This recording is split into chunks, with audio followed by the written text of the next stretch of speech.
Good morning, ladies and gentlemen. My hair is a little crazy today. Is it even morning? Am I recording at night?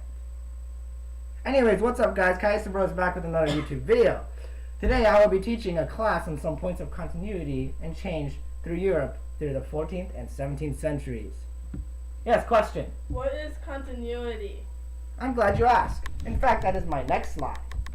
Continuity is a noun, as clearly indicated here, and is defined as the unbroken, consistent existence or operation of something over a period of time. Or should I, in other words, should I say, same? Read this out loud, please. What are some points of continuity in Europe? Good, you're literate. Okay, now on to the points.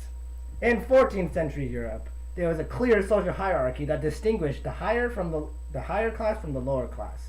See this red guy that's indicated by the red arrow is standing at the top. So what can you expect from the 1700s? It remained the same? Good, you're learning already. In the 1700s, the social hierarchy remained. There was the king, followed by the nobilities, middle-class people, and the poor peasants. Okay. What is this figure? King! That is correct. Wow, you're a great observer. Wonder where you got king from. I mean, it totally doesn't look like one. Anyways, that represents the 1400s.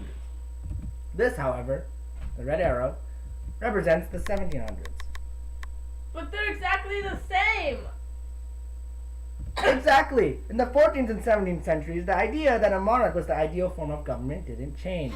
The countries of Spain, England, and France, and others remained governed by a king or a queen. Okay, next point. Christianity. But wait, Christianity did change. There was Martin Luther, Calvin. You mean Martin Luther and John Calvin. But that all comes later. What I mean by Christianity staying the same is it remained the dominant religion in Europe throughout this time period. Oh, I get it! Question. What about changes in Europe? Once again, I'm glad you asked that. Don't worry, I'll have a summary at the end should you forget any of these extremely important points. Now we will get to your point of change. You're right. Christianity did change during this time period as well. In the 1400s, Catholicism was the main branch of Christianity. That all changed in 1517 when Martin Luther broke from the Catholic Church, starting a new branch of Christianity known as Protestantism. There was also Orthodox in Russia and other places, I'm sure, but that's not important. There's also the science aspect in Europe. For over 1,000 years, people believed this guy and that guy. Aristotle and Ptolemy. Please do not burp during my class. That interrupts me, and that's not good. Aristotle is pictured on the left, and Ptolemy is pictured on the right. I have no idea if I'm pronouncing that right because I'm clearly not an expert on pronouncing names. Anyway, today we find out they're completely wrong. How? Well, let's take a look at Ptolemy's model of the universe. Very pleasing to the eye. It's all based on circles and stuff. So beautiful, yet wrong. This trio basically dismantled him. Copernicus advocated a heliocentric model where planets revolve around the sun. However, his orbits were circular, and later Kepler came along and proved him wrong. This was the correct way, opposing the previous claims that everything revolved around the Earth.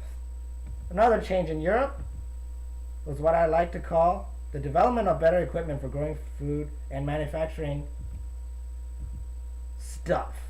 This happened during the agricultural revolution where inventions like the seed drill made growing food more efficient, blah blah blah blah blah.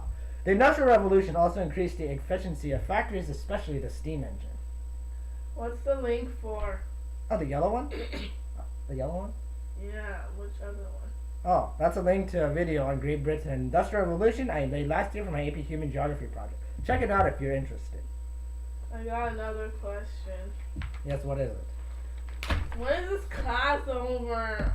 Okay, that is something you never ask a teacher. As soon as you finish taking these notes here, you're going straight to the principal's office. And you will have a test over this tomorrow. Anyways, let's recap what we have learned today. Things that stay the same in Europe were a social structure, the monarchy form of government, and the fact that Christianity remained the dominant religion in Europe. Things that differed, am I pronouncing that correctly? Yeah, differed, included the branching off from Catholicism, new ways of viewing the universe, and better inventions that increase the productivity of food and the manufacturing of products. That was the fastest I've ever read. That's all for today's, guys. For the viewers back home, please be sure to leave a like down below, and if you haven't subscribed to my channel, please do so. This is Kaisa Bro, and I'll see y'all in the next episode. Peace. Yeah, see ya. Hey, you, what are you doing here? The only person you're going to be seeing is the principal. The office is right there. Go! Here's your test. Get to work.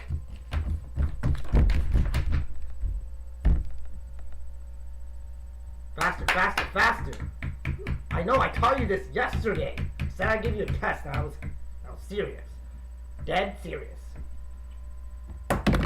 Alright, you're done? Okay. You failed this test! How dare you!